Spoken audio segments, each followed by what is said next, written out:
아, 네, 잘 들리시나요? 떨립니다, 진짜. 기도해 주시면서 들어주시면 감사하겠습니다. 아, 부족한 자를 통해 은혜 나눔하게 하시는 은혜와 사랑의 하나님을 찬양합니다. 안녕하세요. 저는 드림 카페를 통해서 교회 봉사에 입문한 박기혜 집사입니다.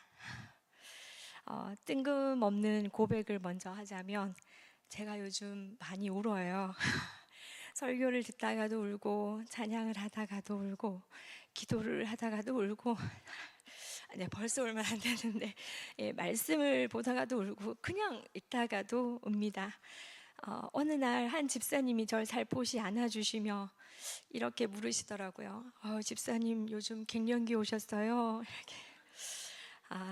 상황이 이렇다 보니 남편이 많이 걱정을 합니다. 제가 많이 울어서 걱정을 하는 게 아니고요. 아내가 저렇게 울면 대부분 분들이 남편이 얼마나 힘들게 하면 저렇게 계속 울까, 이런 오해를 받게 될까봐 걱정을 많이 합니다. 그래서 오늘 공식적으로 말씀드립니다. 장 집사는 아무 잘못이 없습니다. 갱년기여도 좋고요. 네, 또는 오해를 받아도 좋습니다.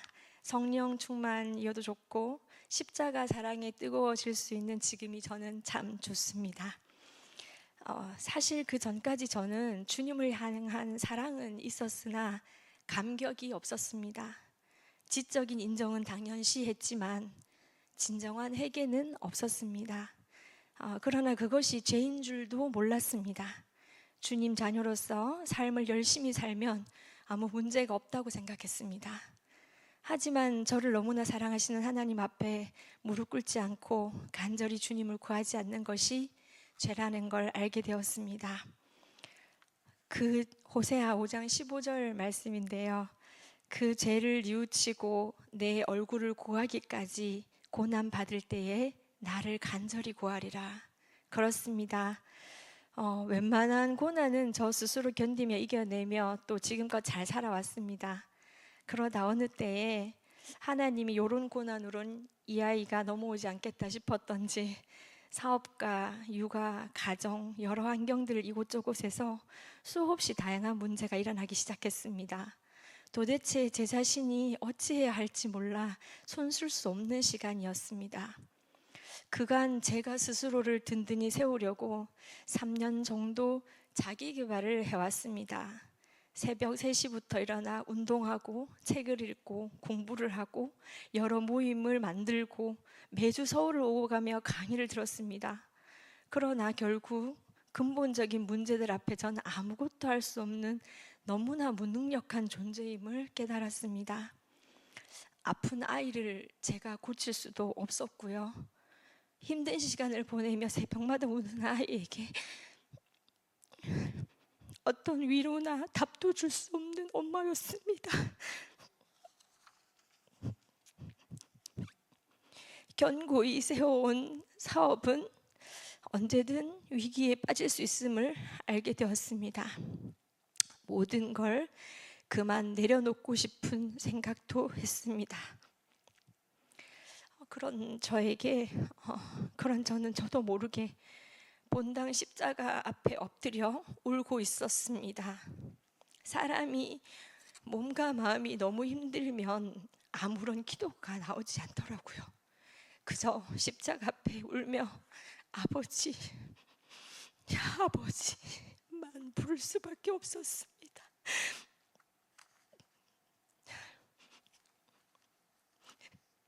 그렇게 매마디 아버지만 부르짖다 한참을 울고 나오면 본당 맞은편 드림 카페가 보였습니다. 헛헛한 마음에 따뜻한 차라도 한 잔 주며 잠시나마 저에게 안정을 주고 싶었습니다. 그렇게 카페에 이끌리듯 가게 되었습니다. 그리고 매번 갈 때마다 환하게 맞아주시는 봉사자분들이 계셨고 제가 아무 말하지 않았지만 그냥 한 대만으로 위로가 되었습니다. 그렇다 보니 자꾸만 발걸음은 드림 카페를 향했고 그렇게 봉사를 제의받았을 때도 시간과 상황을 계산해 보기 전에 그냥 해야겠다라는 생각이 들었습니다. 여전히 문제들과 상황은 변화된 게 하나도 없었고 봉사하며 시간은 더 바빠졌지만 신기하게도 카페 봉사하는 시간에는 마음이 편해지는 저를 발견하게 되었습니다. 그래서 카페에 더 적극적으로 참여하게 되었고 그러다 보니 주위 봉사를 열심히 하시는 집사님, 권사님들이 눈에 보였습니다.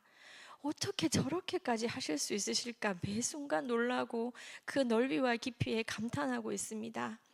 교회의 집보다 더 오래 계시는 집사님, 늦게 퇴근해서 새벽까지 섬기고 가시는 집사님, 출퇴근하시며 잠시 지나시며 들리는 집사님, 꼭 들러서 무엇이라도 챙겨주시는 권사님, 모든 일을 척척 앞서서 일하시는 집사님과 권사님들, 그리고 그 안에 계시는 예수님을 볼 수 있었습니다.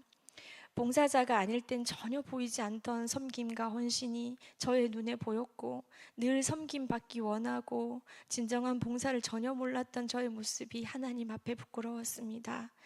그간 말로만 주님 사랑한다며 이리저리 딴 곳에서 헤매던 저를 얼마나 오래 기다리셨을지, 그런 저를 부르시기 위해 주신 고난이라는 생각이 들었습니다.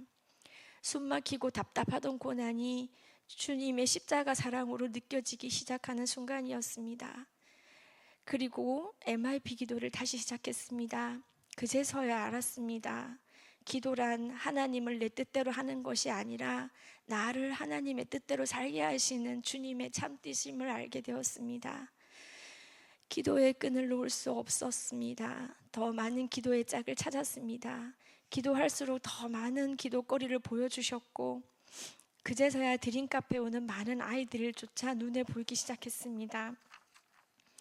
이 아이들을 당장 어떻게 할 수는 없지만 기도는 해줄 수 있겠다 싶어 이름을 적어 보았습니다. 주일에 오고 가는 아이들이 유치 초등생만 70명 남짓 되었습니다. 많은 인원에 놀랐고 집사님들의 헌신으로 한 명 한 명 주일 예배에 등록하는 모습이 참 신기했습니다. 하지만 아이들이 다 예뻐 보이는 건 아니었습니다. 욕하는 아이, 어른들에게 반항하는 아이, 나쁜 행동을 하는 아이들은 저의 마음에 큰 짐이 되었습니다. 어떤 때는 저런 아이들은 어쩜 오지 않는 게 더 좋지 않을까라는 생각도 했습니다. 그런데 저를 울린 한 사건이 있었습니다. 개인적으로 행동이 거칠고 너무 말을 안 들어 저도 모르게 이미 마음에서 기도조차 내어놓은 한 아이가 어느 날 유치부 아이들과 친절하게 놀아주는 모습을 보았습니다. 마음속으로 이미 포기했던 한 아이의 변화를 보며 정말 많이 울었습니다. 그런 아이의 모습이 저에겐 회개도 되고 희망도 되어 감사가 되었습니다. 그리고 그 아이가 더 이뻐서 챙겨주게 되고 더 칭찬을 하게 되었습니다. 그랬더니 그 아이는 이제 우리 봉사자들이나 제 앞에서 착하게 행동하는 모습을 보입니다. 자신을 믿어주고 인정해주는 어른에게 좋은 모습이고픈 아이의 마음이 아닐까 짐작해 보았습니다. 그리고 다른 아이들도 칭찬할 것들을 찾아보면 어떨까 생각해 보게 되었습니다. 사실 칭찬할 걸 찾는 게 어려운 아이들도 있습니다. 그래서 지금도 여전히 노력 중입니다. 이렇게 드림카페는 성도님들에게는 저처럼 쉼이 되고 또 찾는 이들에게 위로와 힘이 되고 아이들에게는 즐거운 곳이 되는 곳일 길 소망하고 기도하고 있습니다. 네, 마지막으로 봉사자분들 모두가 서로 챙겨주고 격려하는 최강 팀워크 멋진 파트너십이 있는 드림카페에 함께 봉사해 주세요. 감사합니다.